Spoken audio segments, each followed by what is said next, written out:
Ayan, good morning Luzon, Visayas, Mindanao at sa buong mundo. Isang pinagpalang umaga. Ayan, Huwebes ng umaga mga kapatid. September 25.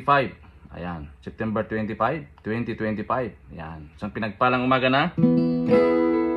Hallelujah. Good morning na sa ating mga magang nagising. Ayan, good morning na sa mga magang nagising. Hallelujah. Jesus, you're worthy. Bago tayo mag-umpisa, tayo pa yung umawit. Hallelujah. Handugan natin siya ng papurit pagsamba sa umagang ito. Yes, Lord.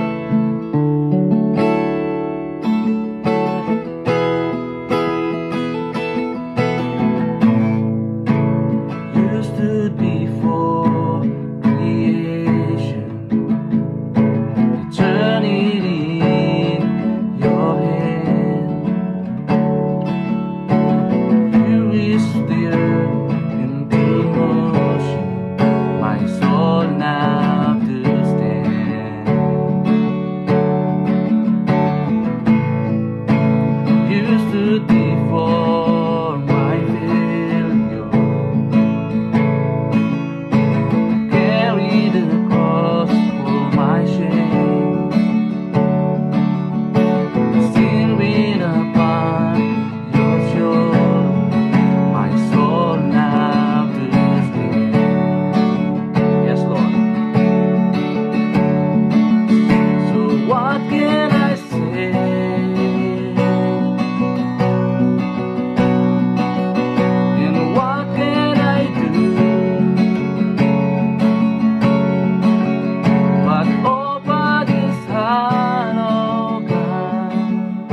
Arms high and heart abandoned, you know, the one who gave it all.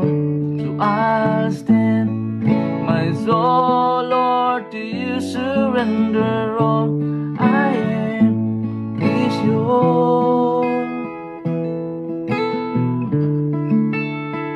Lord, my soul, we surrender to you today, Lord. Thank you, Lord God, sa umagang ito. Thank you for your freedom.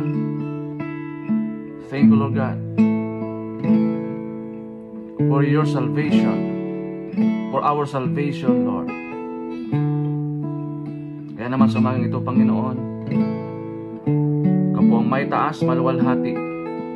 Pangunahan niyo po kami sa oras po na ito, Lord. Ang kapahayagan ng iyong salita, Panginoon. Put power of your word today. Thank you, Lord God. Salamat, pinupuri ka namin, Lord. Yan salamatan. All the glory, honor, and praise in Jesus' name. Amen. Ayan, good morning na. Good morning, good morning. Napakasarap po umawit sa Panginoon. Ayan. So ating pong ipagpapatuloy yung ating pong series na tinatalakay about the kingdom power through discipleship. Ito na po yung pang 14, no? Ang title po is Discipleship and Holiness. Discipleship and Holiness. Pagdidisipulo at kabanalan. Sa 1 Peter chapter 1 verse 15 to 16, sabi dito, "But now you must be holy in everything you do, just as God who chose you as holy. For the scriptures say, you must be holy because I am holy." Ngunit ngayon, dapat kang maging banal sa lahat ng iyong ginagawa. Kung paano ang Diyos na pumili sa iyo ay banal, sapagkat sinasabi ng kasulatan, dapat kayong maging banal sapagkat ako ay banal. Purihin na po ang pagkabasa ng kanyang salita. Sabi po dito, holiness is not perfection in ourselves, but being set apart for God's purposes. A disciple cannot follow Christ while living in sin. Holiness involves purity of hearts, obedience to God's word, and walking in the Spirit. The closer we walk with Jesus, the more His holiness shapes our lives. Ang kabanalan ay hindi pagiging perpekto sa ating sarili, ngunit ibinikod para sa mga layunin ng Diyos. We are set apart. Kaya napakahalaga na magawa natin yung pinagagawa sa atin ng Panginoon. Ang kabanalan ay nagsasangkot ng kadalisayan ng pusong pagsunod sa salita ng Diyos at paglakad sa Espiritu. Habang lumalakad tayo kasama ni Jesus, mas sinuhubog ng kanyang kabanalan ang ating buhay. Napaka-importante, mga kapatid, na bilang isang tagasunod ni Kristo, bilang isang disipulo ni Kristo, ay taglay-taglay natin yung pagiging holy. Mayroon kabanalan sa lahat ng ating ginagawa. Holiness is being set apart for God, living a pure life that is reflect His character. Kasi ito yung karakter ng ating pong Panginoon, yung pagiging banal. It means walking daily with Christ in obedience, in being transformed into His likeness. Mahalaga, ang kabanalan ay inilalaan para sa Diyos. Diba? Na mayroong kadalisayan sa ating buhay. Dahil ito ay sumasalamin sa kanyang pagkatao. Dahil ito po yung nature ng ating Panginoong Hesus. Kaya kailangan mahubog tayo from glory to glory, no? Sa ating paglakad bilang isang Kristiyano, mga kapatid. Kaya nga, pag sinabi pong discipleship, it is the process of following Jesus, learning from Him, and becoming more like Him. In character, in attitude, in action. It's not just believing in Christ, but about living out that belief daily. Also walking with Jesus, growing to be like Him, and helping others to do the same. Kailangan may progression. Kailangan may pagbabago, may transformation sa ating pong buhay, mga kapatid. So ano po ang puntos po natin sa umagang ito? Number 1, a disciple is called to live set apart. Ang isang disipulo ay tinawag upang upang mamuhay na may pagbabago. Sabi po ni Paul sa Romans chapter 12 verse 1 and 2, "And so dear brothers and sisters, I plead with you to give your bodies to God because of all He has done for you. Let them be a living and holy sacrifice. The kind we the kind He will find acceptable. This is truly the way to worship Him. Don't copy the behavior and customs of this world, but let God transform you into a new person by changing the way you think. Then you will learn to know God's will for you, which is good and pleasing and perfect. Napaganda po ng Romans chapter 12 verse 1 and 2. Dito po pinapakita na wag tayo daw na halubilo o makipamatok sa sanlibutan ito, mga kapatid. Kailangan matransform tayo from glory to glory. Diba? Sabi nga dito, wag natin kopyahin yung behavior ng sanlibutan ito. Kailangan be transformed. Tandaan natin that we are a walking Bible. Tayo po yun, mga kapatid. Kasi marami po mga tao na hindi nagbabasa ng Bible. Pero po sa pamamagitan natin, tayo po yung kanilang nakikita sa araw-araw. Kaya napakalaga yung holiness, mga kapatid, sa ating pong buhay. A disciple is called to live set apart. Number 2, holiness means reflecting Christ in conduct. Ang kabanalan ay nangangahulugan ng pagpapakita kay Kristo sa pag-uugali. Kaya napaka-importante yung pag-uugali po natin dahil ito po ang nakikita nila. Kaya sabi ni Paul sa Ephesians chapter 4 verse 22 to 24, throw off your old self or old sinful nature in your former way of life, which is corrupted by lust and deception. Instead, let the Spirit renew your thoughts and attitudes. Put on your new nature, created to be like God, truly righteous and holy. Diba? Kailangan magkaroon talaga ng transformation. Magkaroon ng genuine repentance. Ang tinatawag natin na 180 degrees turn around. Diba? Sabi ni Paul, itapon na ninyo ang dati ninyong makasalanang kalikasan.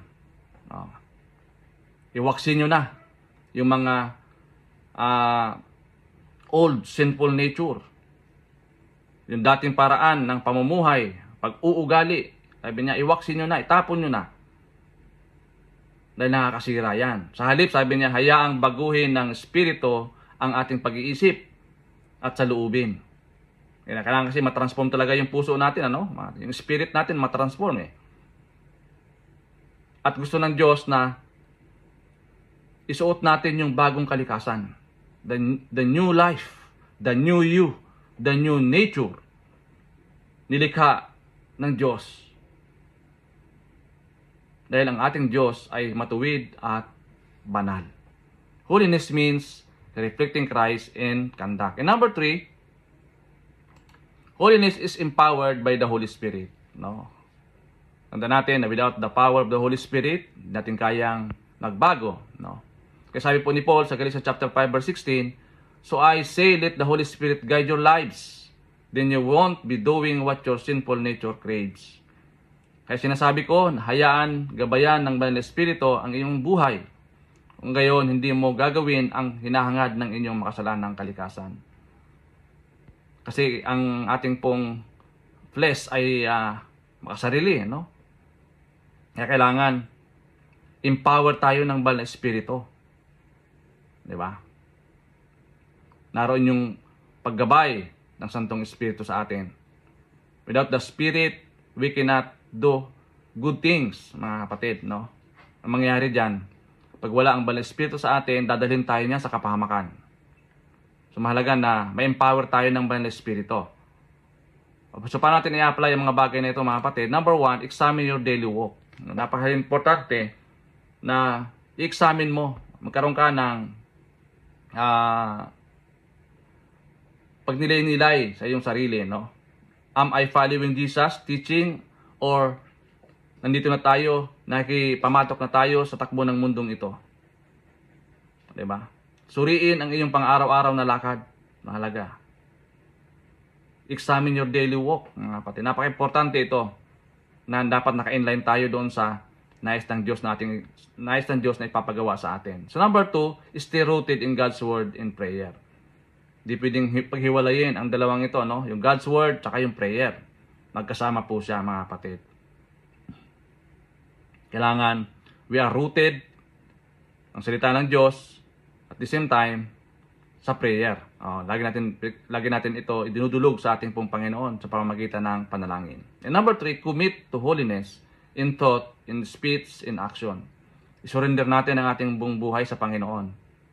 Pagkatiwala, sabi dito, mangako sa kabanalan at pag-iisip at pananalita at pagkilos. Ipagkatiwala mo sa Panginoon ang ating pong sarili, ang ating pong buhay sa araw-araw. No? Si Lord na ang siyang magbigay sa atin ng tamang direksyon. Kaya sabi, live a holy life, not our legalism, but out of love for Christ. Let your life shine with purity, humility, and godliness, so that others may see Christ in you. Napaka-importante ito, mga kapatid, no? Mamuhay tayo na may kabanalan. Dahil sa pag-ibig kay Kristo, at hayaan nating magningning ang iyong buhay, ang ating buhay, ng may kadalisayan, pagpapakumbaba at kabanalan upang makita sa atin si Kristo. Importante yon, mga kapatid, na tayo po ay isang salamin ni Kristo. Dapat nakikita sa atin yung pagiging mapagpakumbaba o kaya yung pagiging banal. Ayan. Hallelujah. As a question to consider, sabi dito, I am growing in holiness as a result of following Christ, or am I just following Him in the name only? Lumalago ba ako sa kabanalan bilang resulta ng pagsunod kay Kristo, o sinusunod ko lang siya sa pangalan lamang? Ito yung alam mo lang na may Diyos pero hindi mo ginagawa yung kalooban ng Diyos. Alam mo lang na may Diyos pero hindi mo sinusunod yung Diyos. Kapatid, kailangan yung kaalaman natin sa Panginoon, may kakibat yan ng pagsunod. Diba? Ayan. I'm growing in holiness as a result of following Christ, or I am just following Him in the name only. Ikaw lang po ang makasagot niyan. Hallelujah. Salamat po, Ama, sa umagang ito. Thank you, Lord, sa maikling devotion po namin sa umagang ito about holiness. O Lord, help us, O God, to become holy like Jesus. Thank you for calling me to be your disciples. Help me to walk in holiness, to deny myself, and to follow you daily. Purify my heart and let my life reflect your character.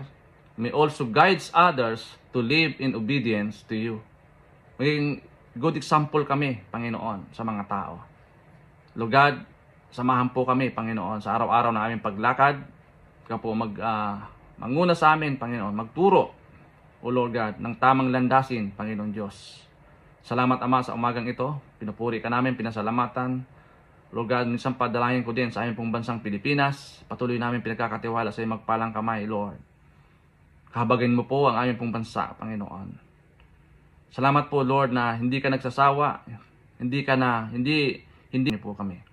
Sa oras na ito, Lord, hangad po namin, Lord God, ang kapangyarihan mo, ang kapayapaan na nagmumula sa iyo. The peace that surpasses all understanding that will guard our heart and mind in Christ Jesus. Pinupuri ka namin, Lord, gawin niyo po kayong mabunga sa maghapon ng aming pong gagawin. Lord God, pangunahan po kami lahat. O Lord God, sa aming pong mga kapatid na nagdaos ng kanila pong mga kaarawan.